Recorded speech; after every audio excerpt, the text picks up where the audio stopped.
If you will, turn in your Bibles to Matthew chapter 2. Matthew chapter 2. Last week we covered the actual birth of Jesus as we were discussing here. Now we get to the visit of the wise men. And it's going to take this week and next week to cover the visit of the wise men, because it's that loaded. Because there's so much in here that you need to see that you don't see just by reading it as a story. Okay? You got to dive deeper into it. So tonight we will cover the wise men, who they are, and their trek to Bethlehem, and their trek to Jerusalem, and their entrance into Jerusalem. Okay? And what effect it has on Herod.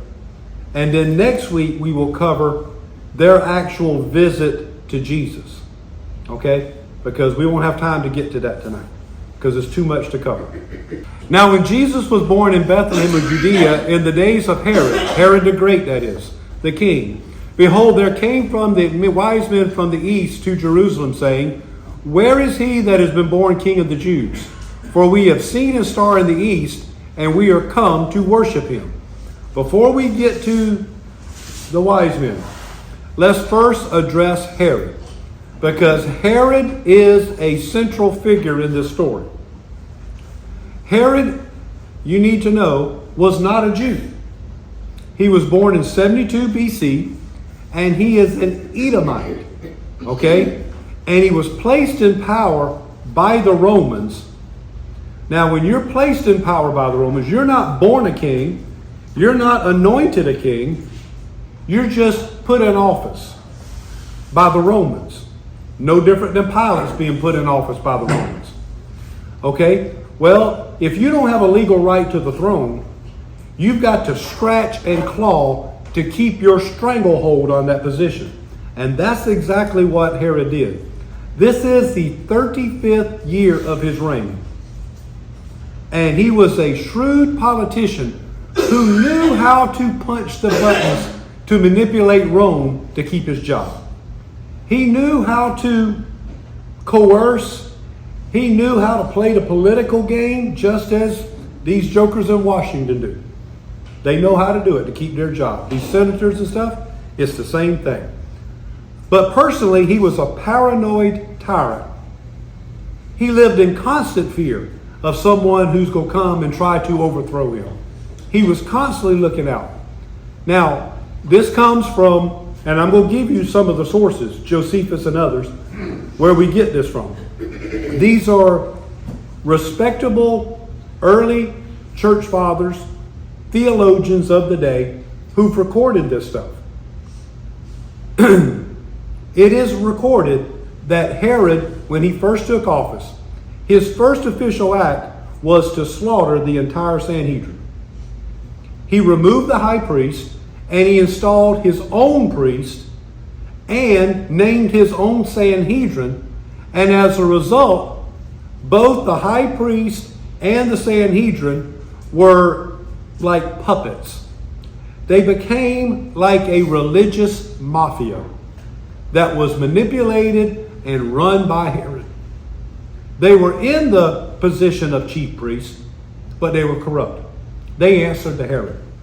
The Sanhedrin, supposed to be Pharisees and Sadducees and the religious, teachers of the law, he had his own Sanhedrin. He killed everybody else, wiped them out. Josephus and others recorded that he killed 45 nobles in one instance. Others just disappeared. They were wiped off the map. You just didn't see them anymore. It's also noted by Josephus and others that he ordered his wife Miriam executed when a mere rumor circulated that she was involved in a plot to overthrow him. He killed his brother-in-law, who was a member of the Sanhedrin that he had appointed, and even his 3 elder sons, because there were rumors that they were participating in some kind of coup. He was known for his rampages. He was known for slaughtering people at the slightest threat. Anyone tried to threaten my position, you're dead. He was known for his rampages. But on the flip side, he was a visionary. He was a great builder and expander. He's the one responsible for the building of the city of Masada, the palace called Herodium. And all of it was to just reinforce his stranglehold on the position. It is noted that he altered his will 6 times during his administration because of having people in his family killed. Now I got to change my will. It's also noted that he died of sexual diseases from escapades with an innumerable number of women. It says specifically, I know you just ate, that he died of worms in the organs. It's basically like AIDS because he had so many sexual escapades. There's rumors that he had relations with Cleopatra and others, of that day. Well, he ordered on his deathbed to have all the Jewish princes corralled and slaughtered as part of his death. My one final last will and testament, to have all the Jewish princes slaughtered. Instead, they were all released when he died. Okay? And they were all set free and breathed a sigh of relief. It is an accurate fact in history, just like 1776 is for America. It is a fact that Herod died in 4 BC. Now, before he died, when he ordered, as we see later in the narrative, the killing of all children 2 years of age and younger. That meant back up 2 years, okay, before the visit of the wise men. So that tells you, and the wise men come after they had seen the star, so that tells you that Jesus had to be born at least 6 to 7 BC. The calendar's off because of this Herod thing. All right, so keep that in mind. But he lived in a period where there was one conspiracy after the other. There were civil disturbances. That's the reason why you had so many Roman soldiers. There were all kinds of plots and counterplots. He was constantly looking over his shoulder. So therefore, that's the reason why he's going to be upset when these wise men come to town asking, where is he who's been born King of the Jews? Okay? It says, there came wise men from the east to Jerusalem, saying, where is he that has been born King of the Jews? For we have seen, many moons ago, his star in the east, and are come to worship him. That word behold is a sense of amazement. There was amazement to see these wise men come into town. Now, the King James says wise men. I'm not going to say it's a bad translation. I'm just going to say it's not an accurate interpretation of the Greek. The Greek is M-A-G-O-S, magos, or magos, where we get and say magi. I still say magi, just like I say cement and others say cement. Okay? So you're going to hear me say magi when technically it's magi. Okay? So whether you say magi or magi, it doesn't matter. We all know who we're talking about here. Okay, who were the magi? Herodotus. Not Herod, but Herodotus. A lot of people were named Herod or some kind of derivation of it. Herodotus, a well-known Greek historian, says that these men were a sacred caste of Medes that provided priests for Persia. They were spiritual advisors to a king. They were not kings themselves. Therefore, the Christmas carol, we 3 kings of Orient are... No, they were not kings. They were more powerful than kings. Now let's go with the wise men thing first. What makes someone wise? Anybody? What makes someone wise? Y'all have already covered the 3 basic definitions, if you will. Number 1, it comes from personal experience. Those of you who've been doing a job, firefighting. Wisdom in firefighting comes from years of personal experience. Okay? Second of all, it comes from practical observation. You can get wisdom just by watching somebody else do a task or a job.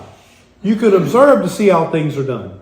And you can gain wisdom and learn just from watching those who are already wise. You become wise. And then thirdly, as my brother said, divine revelation. Well, these wise men had all three. All three applied with them. Okay? They were not kings. Now, I'm going to quote another church father named Tertullian. Okay? And here's Tertullian's assessment of them. He is a church father and a noted theologian from thousands of years ago. His writings. They were powerful and political. They were like kings in many respects. They were elite. They were fabulously wealthy group of high-ranking priests who were devoted to interpreting dreams and studying the constellations, who gained an international reputation for being experts at studying constellations, which was regarded as a science at the time. As we know today, there's a difference between astronomy, which is science, and astrology, which is the devil getting his hand in it. Okay? All the Sagittarius and Aries and all that kind of mess. Horoscope stuff. All right, that's astrology. We're not talking astrology. We're talking astronomy. We see astronomy all the way back to Abraham. God told Abraham, look up into count the stars, so shall your descendants be. Okay? So there's wisdom in them studying the constellations. My take on it is this, is that they were considered wise, as a reputation, because I personally believe, this is just me, I'm not getting it from any, I'm just saying me, I personally believe that these probably studied the constellations so much that they could give advice to farmers as to when it's time to plant, if they needed to, because they could tell the weather patterns. They could tell what season we were in.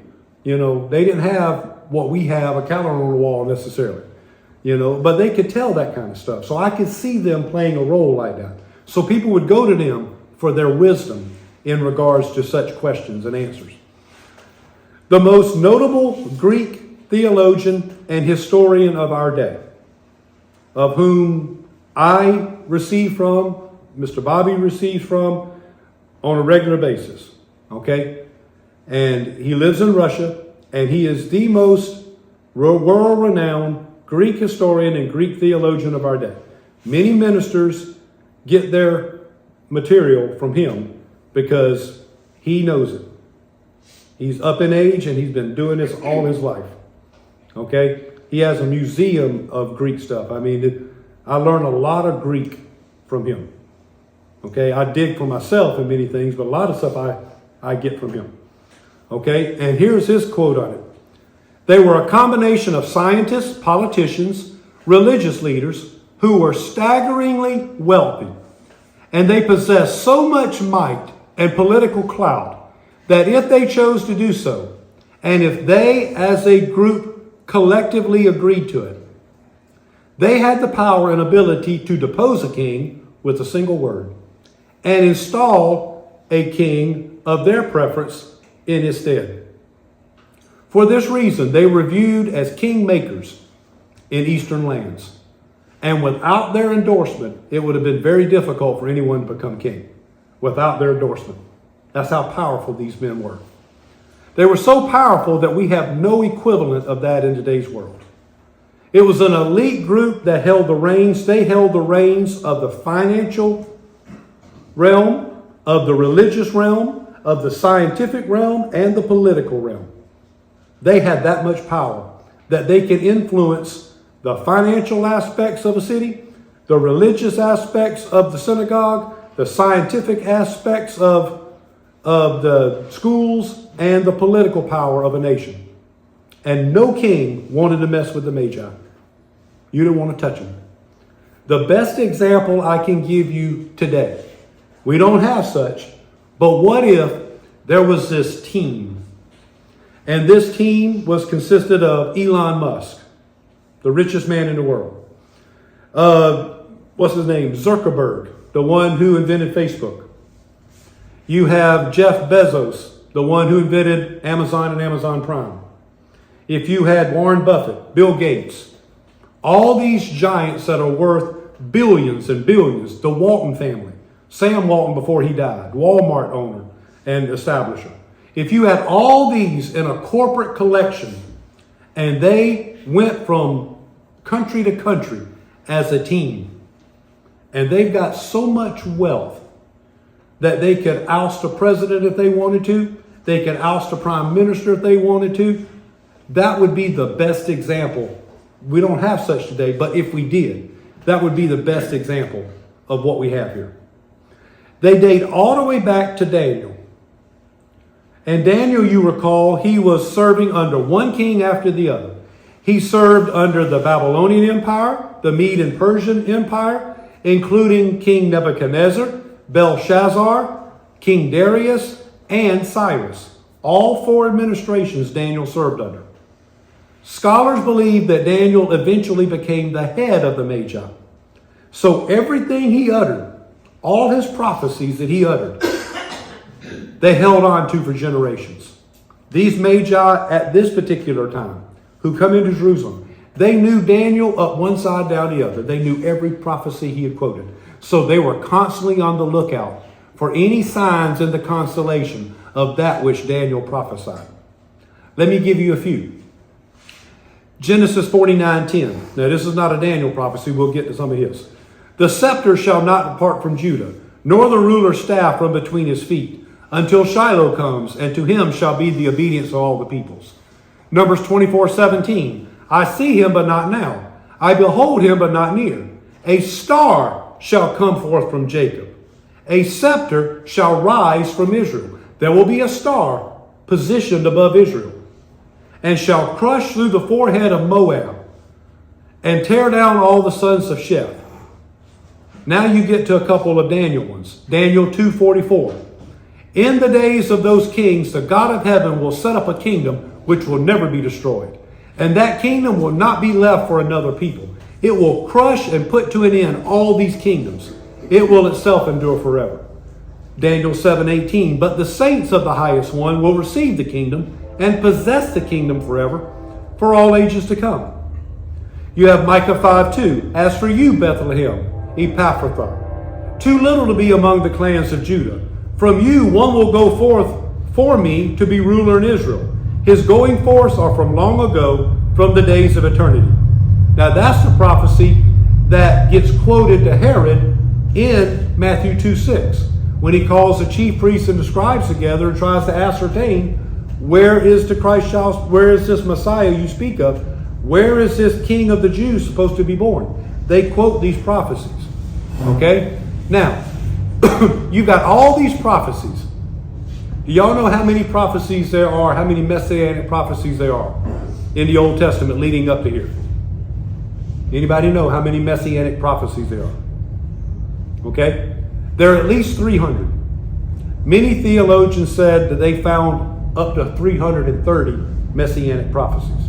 I know we got some people who are good in math among us.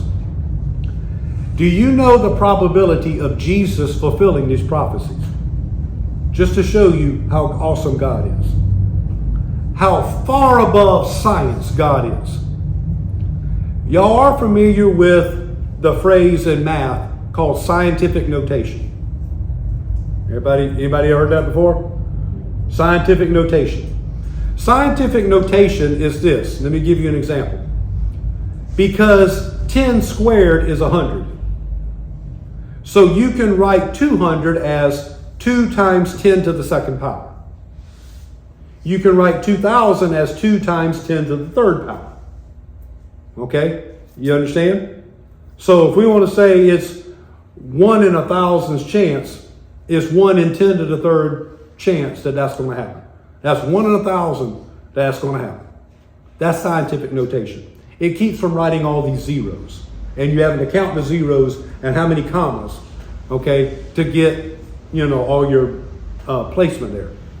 All right?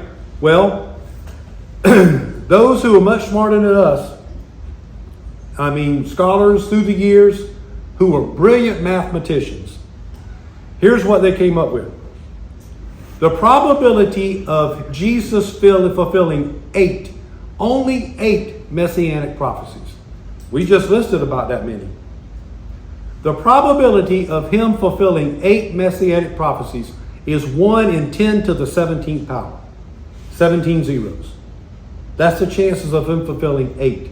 Now let me give you an idea. A theologian of our day from Texas, okay, I got this from him, okay, a well-respected minister from Texas who is a theologian, written many books, well-established, and because he's from Texas, he uses an illustration that applies to Texas. And he said it this way. This is what 1 to 10 to the 17th power equates into. If you took silver dollars and you spread silver dollars right up next to each other, and covered the whole state of Texas 2 feet high. The huge, large state of Texas in America. And if you covered the whole state of Texas, every square millimeter with half dollars, and you covered the whole state of Texas, and only one of them was marked, and you went and somewhere in Texas and went and dug down within that 2 feet of depth, and you picked the right one. That's the chances of Jesus fulfilling 8 messianic prophecies. 1 in 10 to the 17th power. For him to fulfill 18 of them, 1 in 10 to the 48th power. For him to fulfill 48 of them, 1 in 10 to the 157th power. Yet Jesus fulfilled all 300 plus messianic prophecies. Every single one of them. About where he's supposed to be born, about him, about his name being Emmanuel, everything. Everything. About the star, every messianic prophecy, whether it's from Daniel, whether it's from Isaiah, whoever. A virgin shall give birth to a child, and his name will be called Emmanuel. All that came to pass. Every single one of them. That's how much greater God is in science. Now, the Magi did not come in just a party of 3 on a camel, like we see on a Christmas card. Again, we've been programmed by Christmas cards and Christmas carols way too long. They're not just sitting there. Just 3 of them. If you knew how wealthy these people are, there ain't no way these 3 cats are traveling by themselves. There were massive caravans, and they had their own army. Now, how many wise men were they? Let's answer that question. Anybody want to take a stab at it? How many wise men were there? I know you're afraid to ask because you know I better not say 3. Okay? Okay? The answer is we don't know how many. But many theologians do believe there were more than 3. So where in the world we get 3 from? Early sources say there could have been 12 or more because of the regions that they are aware of that they came from. And when you figure the number of regions they came from, and they came from more than 3 regions, then common sense says there were probably more than 3. So where do we get the 3 from? Okay, well, let's answer that. There was an early painting, it's called a fresco. It was an early painting, and in this painting, just like you got the Mona Lisa, everybody knows if I tell you the Mona Lisa, y'all know what the Mona Lisa looks like. If I was to ask you a trivia question, is the Mona Lisa smiling or is she frowning? Y'all know what the answer. If that was your $1 million question on who wants to be a millionaire, everybody would win $1 million. Because you know good and well the Mona Lisa ain't sitting there grinning. Okay? All right, well, there likewise was this fresco. And in this fresco, there were 3 kingly dressed men. One, they know, having the name Casper. He was the oldest of the 3, and he was about 60 years of age. He was European looking and had a white beard. And the picture has him carrying gold. Melchior was a middle-aged guy, dressed nice as well, about 40 years of age, and he was of Persian descent. And he's carrying frankincense. And you have Balthazar, a younger wise man, so to speak, about 20 years of age, and he's Ethiopian looking. Maybe he just took over from his daddy or something, I don't know. And he's carrying myrrh. That's where the 3 comes from. But it's not substantiated. It's a painting. We don't know. The Bible doesn't tell us. Well, that's one of those questions we'll find out in heaven. But they have reason to believe they assembled from Persia, Assyria, Babylonia, Arabia, and the Median regions. Well, that's 5 right there. For them to get to Jerusalem, they would have had to travel, because remember it says, we have seen his star in the east. Back in the east, we saw the west, saw the star in the west, when we were back in the east. So that part of We Three Kings of Orient are, westward leading, still proceeding, that right there is accurate, because they traveled in this direction. So they would travel westward across the Syrian desert to Damascus. They would hang a left, southward along the Sea of Galilee until they finally reached Jerusalem. When you ascertain where they believed to have been from and the route they would have had to taken back then, and then come along the Sea of Galilee, because you've got to be near a body of water. You got to have water for your camels and horses and yourself as well. They didn't have water fountains like we do, or faucets. So when these theologians and these experts have tracked it, when they calculate that, they had to travel some 1,000 to 1,200 miles to get there. Now, how long did that take? Remember we said when it came to an individual traveling, they could walk about 20 miles a day. That's them not carrying anything. This is a massive caravan. A massive caravan with hundreds of people in it. And you got the wealth, and next week when we show you what all they brought, that is recorded, the gifts that were recorded that were typical gifts to a king, then you will realize they didn't come with just a pot of gold, a pot of frankincense, and a pot of myrrh. They didn't come with 3 perfume bottles. They came, remember we talked about it on Homecoming Day, a gift fit for a king. Well, if you study, and we'll get to it next week, I'm trying not to get ahead of myself. If you study what typical gifts were given to kings back then, do you recall what we taught of what all the Queen of Sheba brought Solomon? Solomon. And everything you see that she brought Solomon. And yet this is the king of all kings that they've been waiting on for hundreds of thousands of years. There's no way they came with 3 perfume bottles. No way. No way. Now, you figure the time they spent even before they departed. But back up. If they all came from these directions, some came from Assyria, a wise man from Babylonia, a wise from the Persian Empire, and they all came and they all gathered together. Did you see that star? Yeah, I did. I can hear Ray Stevens saying it right now. Yeah, I did. Did you see that? Yeah, I did. What did you think it was? Man, that's the star. What do you think? That's the star. The Messiah is here. In fact, at the time they had to come together. Okay, let's go back home. Let's prepare gifts for the king. And then let's reassemble and we'll all travel together. That took time. That took time. How many months? How many weeks? How many months? We don't know. It doesn't say.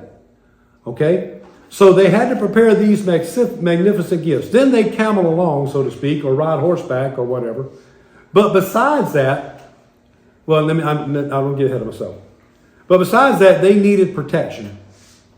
If you're carrying this massive amount of wealth, and there were robbers and thieves back in that day. Remember the story of the Good Samaritan? There were robbers and thieves back in that day, just as there are today. And they were looking for people who looked seemingly wealthy, trotting along. There's no way they went 3 men on 3 camels. No. The Christmas cards are wrong. They had a massive caravan. They needed people to carry these treasures. Then they needed a massive army. They would need a workforce just to assemble camp and disassemble camp. So let's just put ourselves in the narrative here. Say, for instance, you have 500 people in this caravan. Okay? I'm not saying that is the case. I'm just saying, what if there are 500 people in the caravan, including the army that's hired to protect them, everybody. Those who are supposed to be cooking, those who are supposed to be setting up camp, breaking down camp. For all these people to travel, okay, say you get up at sunrise, have breakfast, get everybody ready. Everybody's bathed and potty breaked and everything else. Now you trot along at a slow pace because you got all these people and you're toting a ton of gifts. How many miles do you think they went? Good to speculate. They probably didn't go far each day. I'd be surprised if they got 10 miles in a day. Probably half what you normally did. 10 or 12 miles a day maybe. So you factor that in as far as how long it takes them to get there. If only 3 Magi, it would have required several hundred servants, soldiers, and bodyguards. If 12, easily 1,000 or more. And they had to be highly trained. It is noted that these Magi traveled with an army of troops. And these troops were the best military units available. There were archers who were able to fire bows at a long distance to ward off anybody who was coming their direction. There were those who were on foot. There were those who were on horseback.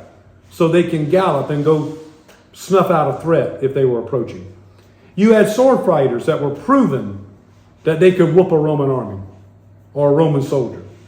These were like an elite task force. Because these are the wealthiest, most powerful people in the world. So if you think a king had servants and protection, imagine these guys. They would travel in luxurious, massive caravans and often in beautiful coaches, as noted in church history. And these coaches that they traveled in, and if you want to look at it in the Bible, go to Acts chapter 8 with Philip and the Ethiopian eunuch and the nice coaches and stuff that they traveled in. Well, if they were traveling in a coach, do you think they were pulled along by horses like the Wild West? No. They were toted on the shoulders at a slow pace of people walking along. Now, how many people do you think? If there's 6 pallbearers, if it takes 6 pallbearers to take a casket from the church to the hearse and from the hearse to the burial site, if it takes at least 6, I'm going in the rapture, okay? So I'm not going anywhere. But me, as heavy as I am, you better have 6, okay? Well, if this is a coach and they're toting him and you got the poles supporting this coach and they're resting on the shoulders and they're traveling through, they can't do the whole thing by themselves. You got them, every time you stop and break, somebody else would probably take. It required hundreds of people. Now, it's often noted that these wise men probably dressed down for the journey. They probably dressed down. They didn't wear the crown the whole time. But when they got close to a city, they would go ahead and get dressed. They would stop, pause, break a moment, get dressed and ready. So when they get into Jerusalem, they're ready. So in verse 2 it says, they were repeatedly asking. When it says, where is he who's been born? It says they were asking, where is he who's been born King of the Jews? The tense of the language there, the tense of the verbs, indicated that they continued to keep asking and asking and asking and asking. So they didn't go into town to the town square and ask the question one time. They were going place to place. So you imagine the townspeople going about their regular business of the day. And they see this massive caravan that they know to be Magi approaching. And what they're asking is, where is he who has been born King of the Jews? Now, the nature of their question is, if you study it, the way they ask it, they're asking it as if you can answer our question. They're not giving them a trivia question. They're asking them like, we expect you to know the answer to our question. Can you show us where he's been born? As if you already know he's been born. You've already noted he's been born. And everybody around here knows that he's been born. So they are shocked and surprised that no one knows what they're talking about. These wise men are shocked because nobody knows. Okay? They're expecting them to know. And it says they've seen. That word seen is not just we spotted. It is a scrutinizing look that we've studied intensively, this star. We're not making this up. We didn't just see it streaking across the sky and it disappeared. No, it stayed long enough for us to study, and we are sure this is the star. Many experts who studied the constellations believed, according to these prophecies, there would be a special star. Now, closer to our day and age, there was a German scientist, mathematician, and philosopher named Johannes Kepler. You ever heard of Kepler? Okay. Well, he proposed that there indeed did occur an alignment in 7 BC of Jupiter and Saturn and the moon in the constellation of Aries. Now, Jupiter is significant because it was always associated with royalty. So they are saying that if there was this is science's answer to it. If there was indeed, if Kepler's correct, as he's this famous astronomer and mathematician who could do all these calculations, 1 in 10 to the 157th power. He was smart enough to do all that. That if there was an alignment, then that would facilitate being able to see this star. It would open up the sky where it would make this star visible. Okay? Now, Matthew 2:3. Here's what we got to get to tonight. When Herod the king had heard these things, he was troubled, and all Jerusalem with him. Herod's like, what? He's irritated and he's wondered why the Magi were in town. And so troubled, he's tormented. Okay? Well, it says, and all Jerusalem with him. Why? We just said it. He's known to go on rampages. If he would kill his wife, if he would kill his 3 elder sons, if he would kill his brother-in-law, and if he would kill the entire Sanhedrin and anybody else that proposed that threat, don't you think he's going to go on a killing spree? He does eventually. Don't you think he's going to go on? So everybody's like, hey, kids, get in the house. You know, let me go find my wife. Get in the house. Get off the streets. These guys are coming into town, and y'all know that's going to make Herod tick. So it says all Jerusalem was upset too, because they feared for their lives. They feared for their family. Now, verse 4. Now he's hearing of a legitimate king, and he'll call this emergency meeting with the chief priests and scribes, and he will demand, he will interrogate them. I want to know, what does it say in the scriptures? I want to know, where is this king of the Jews supposed to be born? And they go to Micah 5:2, and that's what they quote to him. Okay? So he's hearing of a legitimate king. Again, you saw with David. David was anointed to be king. Okay? Well, so was Saul, but Saul was the people's choice. He was the democratic choice for king. So they went through the ceremony to make him king. But David was God's choice. David was a Jew. David had a rightful heir to the throne. Okay, because we're of the house and lineage of David. Okay, so he was anointed to be king. That shepherd boy was anointed to be king. Samuel, Jesse, who else you got? Well, I got my youngest out tending the field. Bring him to him. We won't do another thing until he gets here. That's the man. He's anointed to be king. Herod never was anointed to be king. Never. He was not God's choice to be in that position. He was politically placed there. Okay? So now you got the guys coming in who have the power to depose me, kick me out of office, and put in who they're talking about. They're mentioning a king of the Jews, so they've got somebody in mind. He doesn't know how old this kid is at the time until he starts asking them and the chief priests, asking the wise men in particular, because he ascertains how long ago did you see the star. So he's troubled in all Jerusalem. But here's what we got to take a little side note for the last few minutes of class. Okay? Here's what we got to take a side note. We've got to pull from the scriptures what's happening here. Paul says in Ephesians, we wrestle not against flesh and blood, but against principalities and powers and rulers and spiritual wickedness in the heavenly places.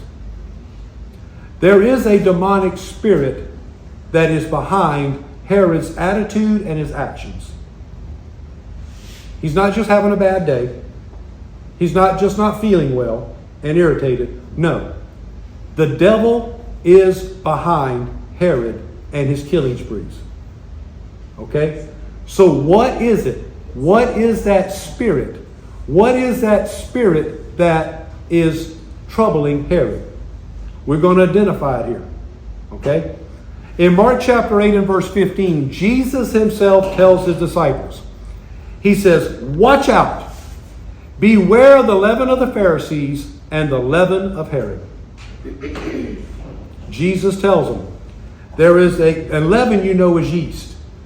Leaven, it only takes a little bit of yeast. You ladies know who bake. It only takes a little bit of yeast to leaven the whole lump of dough. The Bible says that. A little leaven leavens the whole lump.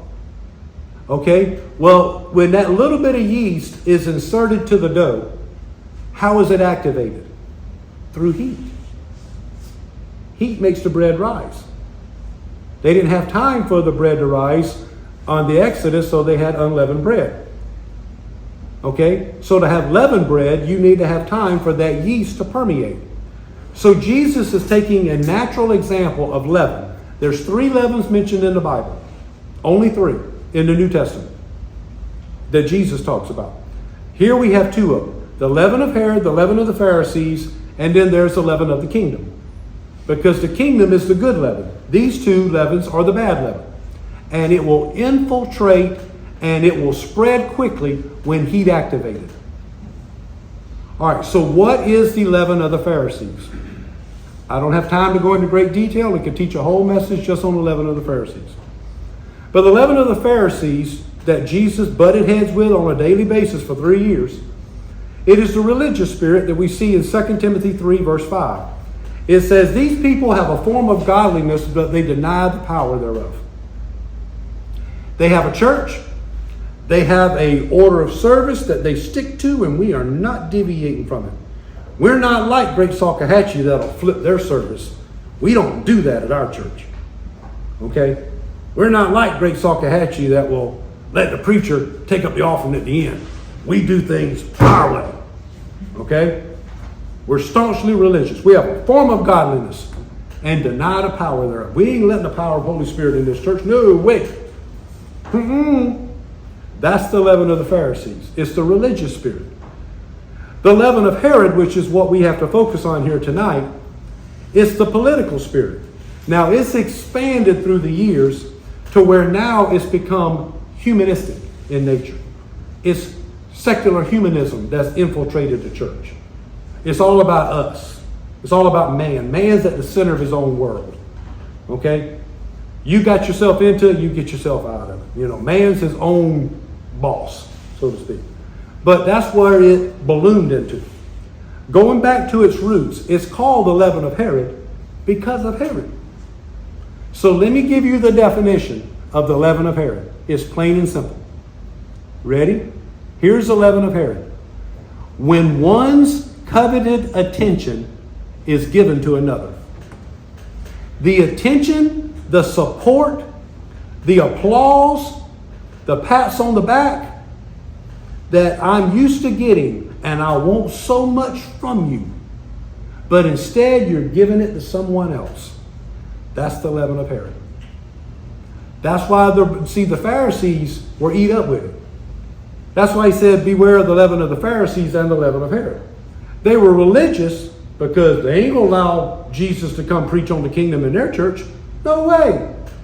We ain't letting that holy roller come in here and preach on the kingdom. We will read the scriptures and go home. Okay? Then, Jesus saw it in the fact that they were jealous because their numbers at synagogue went down. Where is everybody? Everybody home sick? No, sir. Where are they at? Oh, they out there listening to Jesus teach on the side of that mountain. How many of them are there? 20, 30? No, sir. There's probably 10, 15, 20,000 people out there. What? Our coveted attention is being given to Jesus. And it ate them up, the religious people. It's the leaven of Herod. So Herod here, I covet the attention. I am king. Everybody, you do what I tell you to do. And yet, if there's a real king of the Jews, who is a Jew, who's born a Jew, who's born a king, and he has a rightful heir to the throne, and here I am, not a Jew, an Edomite. I was an anointed king like David. I was put in power by Rome, and I've been scratching and clawing for 35 years to keep my job. And someone who is the rightful heir comes marching into town. He's afraid his coveted attention is going to be given to someone else. Now, we can talk about it, about what happened here. But I got news for you.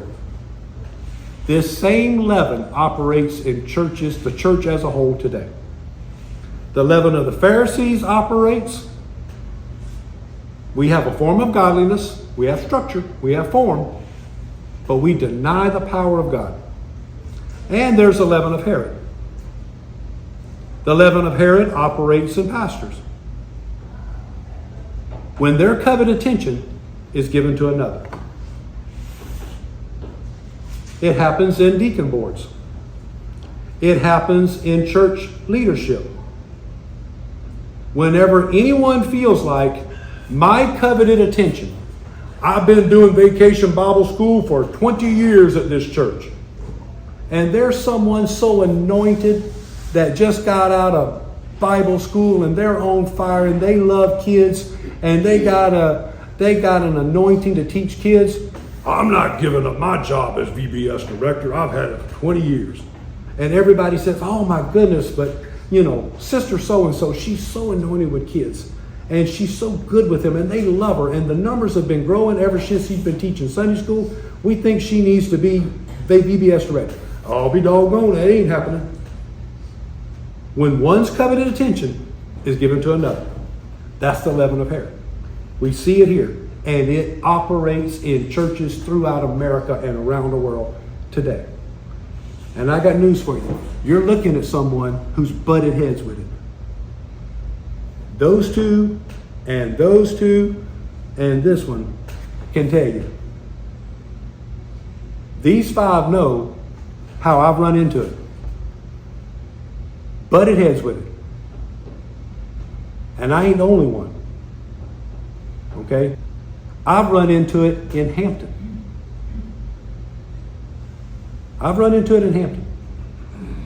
When I first came back to Hampton and I left the church that they attend, I attended a church for 1,000 days.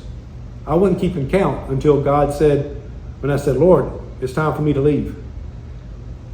And he said, count the days. From April 4th of 2021 through December 31st of 2023, it was 1,000 days. So at this time, 2 years ago, he said on December 31st, you can leave. And when I left that particular church, okay, on December 31st, 2023, when I left there, I shook the dust off my feet, okay, and I left. All right? And then the door started opening. In 2024, I started getting preaching opportunities. And then look at 2025. Okay? Now what happened? In August of 2022, I was given permission to do a Bible study. And we did a Bible study. And whereas we were going into deep truths as we do here, as we do on Sunday morning, okay? The pastor was teaching milk of the word. And we were teaching meat. People were learning. The Bible study was growing. And they were going to the pastor asking them, can we do things differently? Can we extend the service? And it ruffled Herod's feathers. So that Herod came to me and said, he said this. He called me and he says, I am shutting your Bible study down. I said, okay. I continued going there until God gave me a release. I'm just being transparent with you. And then the next week we had Bible study in a different location where we continue to this day have Bible study on Tuesday nights because another pastor got wind of it. And he says, Charlie, come see me and I'll give you a key. You can have Bible study at my church. And we have been ever since. That's the leaven of Herod. It happens in the workplace.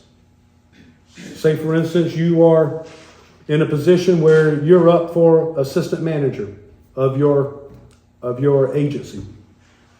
And the manager knows what great a job you do. And that manager doesn't want you to be assistant manager. Because if you be assistant manager doing the good job you already do at your desk now, then it won't be long before you're going to be manager. So he says, okay, I need to attack. I need to badmouth you. I need to suppress you. I need to keep you down. That's the leaven of Herod. And this is the reason why it's not said. You hear a lot of times where ministers resign from churches and they leave. And you never know why. But we ministers do. And it's because of the leaven of Herod. It's because the deacon board said, over our dead body, are you going to make a change to the way we do things? It ain't happening. And they say, okay. After a few times, okay. We can see you want your stranglehold on the power in this place. We'll go somewhere else. And that's why a lot of ministers have started their own church. It's not because they're in rebellion. It's to get away from the leaven of Herod. It exists in the church today. And I'm so thankful for you. Can we flip the service on third Sunday? Y'all been so gracious to do it. And on the 21st, we'll do it one more time and that's it. That's it. Won't be doing any more third Sunday flipping of the service in 2026. See what I'm saying? But let me say this as we close because I know I'm a minute over. There is this concept in Australia and New Zealand, and maybe you've heard of it. Have you ever heard of tall poppy syndrome? Tall poppy syndrome is this. You got a whole field full of poppies, and they're growing. And there's one out in the middle of the field, a poppy, that grows up taller than the rest. And the workers are instructed, go cut that tall poppy so he looks like all the rest. Let's hold that lady down to keep her from advancing in this company. Because if she advances, she's a threat to my position. It happens in the workplace. It happens in politics. Absolutely it happens in politics. Because it's the political spirit. And it happens in churches. So we all can be guilty of it. Any position that we have, and we've been getting attention and we've been feeding off of it, and all of a sudden somebody else is getting some attention, that jealousy that comes in, we got to watch out. It could very well be the leaven of Herod trying to seep in and creep in because we're afraid somebody's going to take our job. Saul had it. They started singing the praises of David. Saul has slain his thousands. David his 10,000s. What did Saul say? I got to kill David. Fast forward to today, we got to run that preacher off. Leaven of Herod. Mark 8:15. Yep. The leaven of Herod and the leaven of Pharisees. It is a spirit that operates today in every realm. Not just the church, but it does operate in the church. And if you're not, some of y'all have come to me and told me things that y'all have experienced in other churches. That's why y'all are here. And it might have been the leaven of the Pharisees or it might have been the leaven of Herod that made you say, hey, I got to go somewhere else. Because some people, they just want to run to church and they go have their way, come hell or high water, as they say. They ain't giving up their stranglehold on authority. They ain't giving it up. That's the leaven of Herod. David was anointed to be king, and Saul didn't want that. So we all want people in the right place where God puts them. Amen?